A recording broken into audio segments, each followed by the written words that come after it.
As I said earlier in the afternoon, what I'm going to do today is to launch a new interactive version of CIPFA's whole system approach. Where I would really like to end up by the end of this session is to have recruited you all to go online and check it out for yourselves, because regrettably my presentation is not going to be as interesting to you as it would be if you were doing it yourself and seeing exactly what came up on the screen. However, I'm going to give it a go. What I'm going to do first is talk a little bit about the global context. Then I'm going to talk a bit about what the whole system approach is to start with, and then how we've changed it in this renewed and updated version. In the course of that, I'm also going to just make the point that one of the things we tried to do in this new version is to link the whole systems approach with other diagnostic tools like the PIFA framework, so that people who are looking at what we're suggesting or recommending in relation to a particular part of the whole systems approach can access through into the other tools and analyses and see what they're saying about the particular issues. And I'll try and explain that as we go. But first I did want to talk a little bit just about the context, and this follows on to some degree from what we heard from Nenad before the break. And I'm doing this because I do think that we face some really serious challenges in public finance in the next few years. First of all, notwithstanding what we heard about growth in some economies globally, the global economy is still in a really fragile state. There is not much growth globally.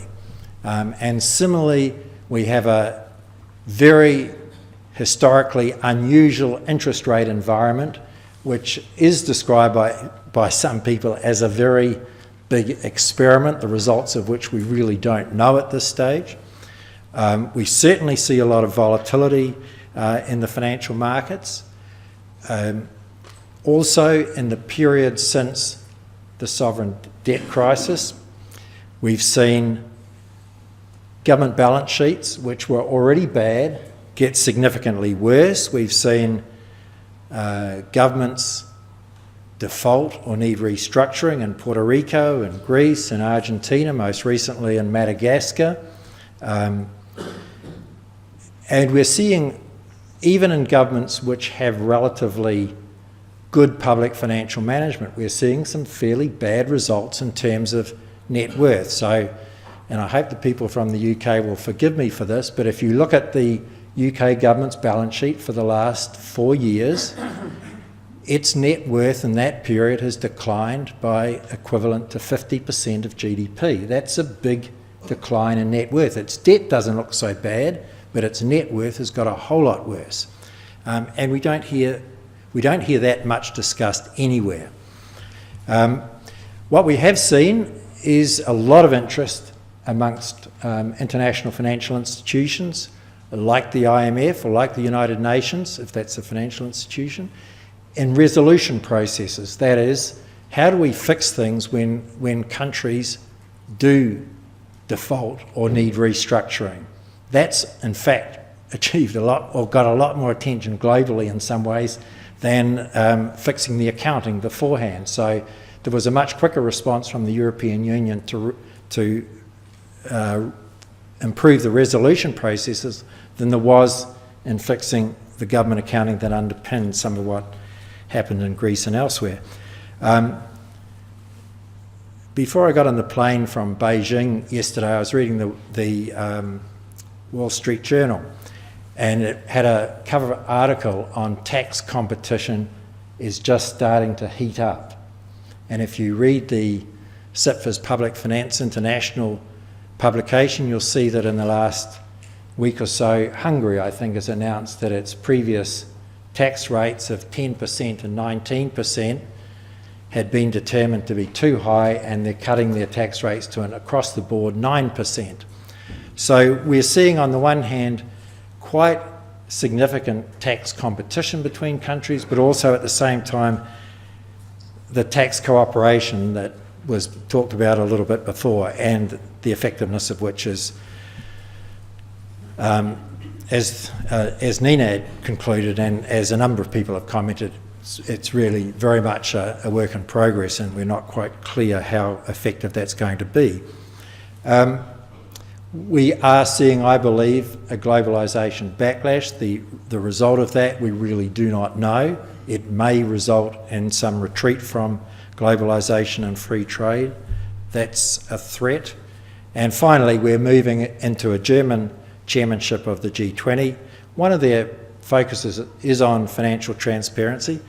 It is, to me, a pity that they're referring to financial transparency in the private sector on the part of taxpayers and not in the public sector on the part of governments, but that's how it is. So anyway, all of these factors taken together seem to me to suggest a not very encouraging future in the next few years for public sector finance, and that just means that there are bigger challenges for all of us. The task of improving public financial management becomes more important because governments are going to need good financial management more, I would argue, than they have in the past. So we would certainly see the whole systems approach as one way of helping governments to improve and enhance the quality of their own public financial management. So what is the whole system approach? Well, it's a framework. It's not a solution, it's not a set of instructions, it's a way of thinking about how you develop effective public financial management, whether it's at a country level, a region level, or at an entity level. Importantly, it is a holistic model. It is intended to be seen not as a grouping of individual parts of a public financial management system, but a system which truly is a system in the sense that the various parts are closely interrelated and integrated. It also emphasises that you can't improve your PFM system by improving specific pieces of it and not others. That if you want to have better PFM, you've got to make sure that you improve the system as a whole. You've got to take the whole system with you as you go. And it also recognises that in any system there are checks and balances. The whole thing works better as a whole than the individual parts. Now, I had the privilege a couple of years ago of speaking in exactly this venue about the New Zealand experience of public financial management. If there was one way I would describe what New Zealand did, it was effectively to implement what was a whole system approach. There wasn't a whole system approach then, but the thinking that lay behind what we did in New Zealand was almost exactly consistent with what you would expect to come out of a PFM system that reflected the whole system approach. So, for example, our system was highly integrated, that we budgeted and accounted on exactly the same basis. The way we defined performance ran through the budget, the performance specifications for departments, the performance evaluation for departmental chief executives. We tried to ensure that the whole system moved as a system. The only reason I'm raising that is I think that if you look at New Zealand's experience now, 25 years after it made those reforms, it's probably had the most successful experience of fiscal management of any developed country. Now, I'm happy to debate that later in question time if anybody wants to dispute it, but the government has basically improved its net worth every year from 1994 to the present, except for 4 years when there was a global financial crisis and 2 major earthquakes in Christchurch. Otherwise, it's had a surplus each year. So I think the evidence is that this kind of approach to management really does work well. The original documents for the whole system approach are those. I'm sure some of you have seen them. Those, in a sense, remain in place with the revised version of the whole system approach. It's just we're building some mechanisms around them.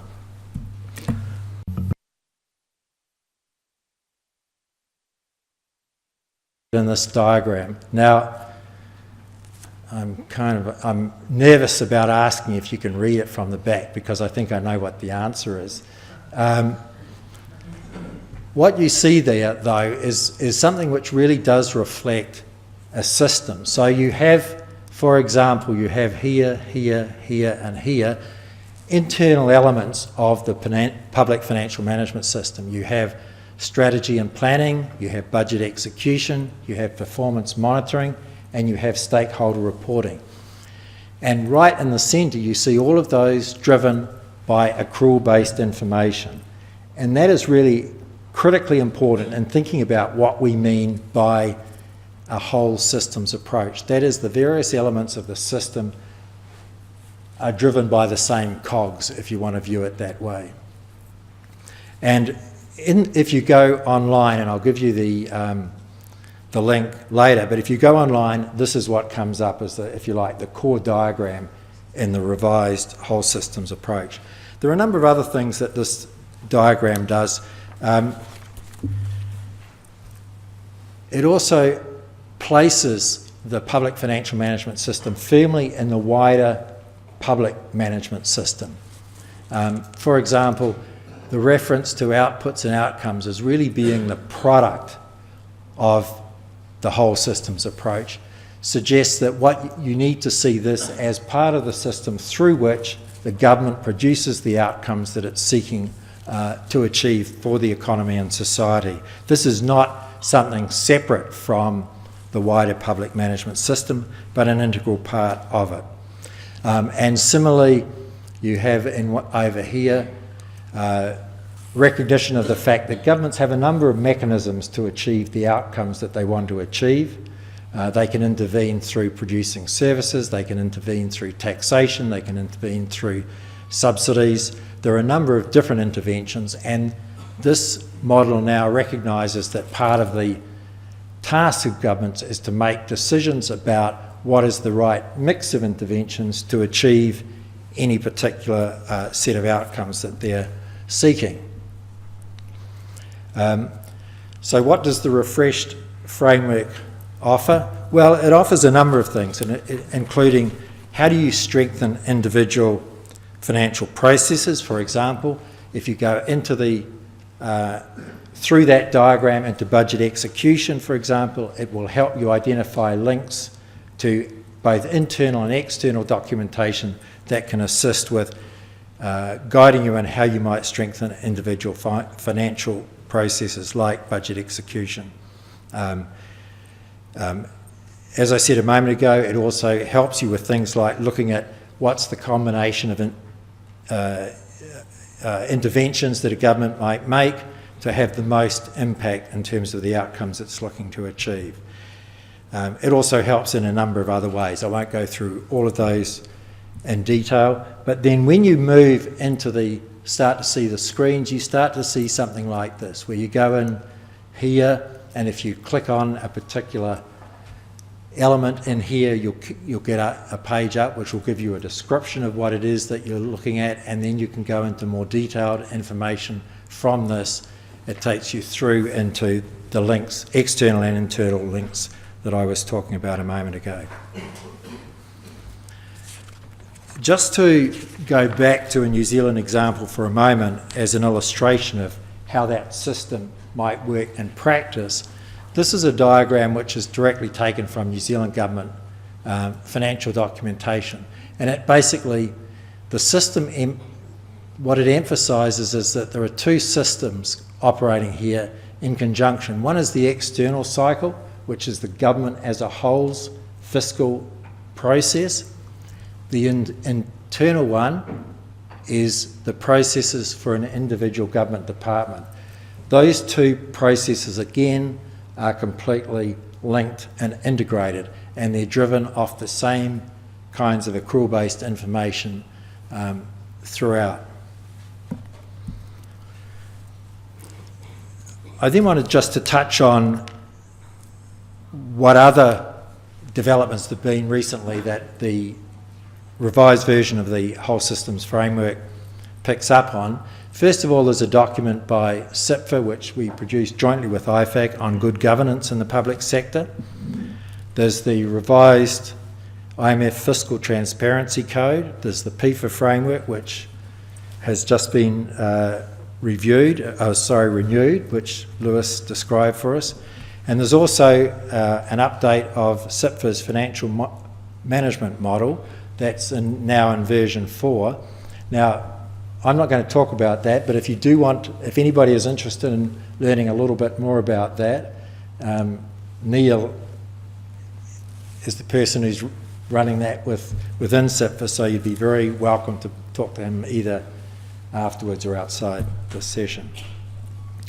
What we're proposing to do is to launch, there's one other development that we have integrated into the new version, and that is the document I mentioned earlier about integrated reporting and the work on how integrated reporting can be helpful in a public sector context. What we're planning to do is to launch this during 2017, and in the meantime we want to consult on reactions to it, and that's where I was hoping to recruit you. I'll skip over this. This is really just explaining a little bit, and you can see this in the slides afterwards, the way in which the new interactive framework links through into that document on good governance in the public sector. And then just a few slides to give you some sense of the look and the feel of the new interactive document.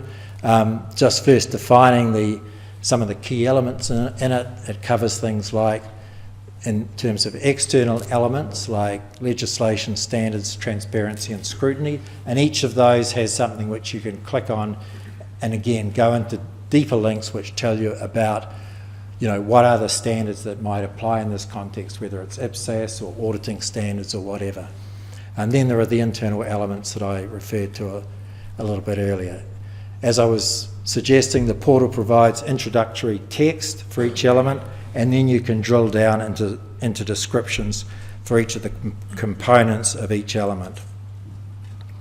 And again, there's links to relevant CIPFA guidance and external guidance. And then we just have these are just the sort of links that you'll see. So there on this page, if you want links to CIPFA documents, you click on that, and if you want links to external documents, you click on that. And the external links are, as I said, to other documents like the PIFA framework or the Sigma work or the IMF's Code of Fiscal Transparency. So those links identify what is in the other guidance for how to deal with those issues. Similarly for transparency, reporting units and so on. So the steps from here are, we'll consult on this new interactive version through until January 2017. We plan to launch it officially in June 27. I'd really encourage you to go to www.cipfa.org/DEPF, Delivering Excellent Public Finance, and tell us what you think. Thank you very much. I think I'll leave it there.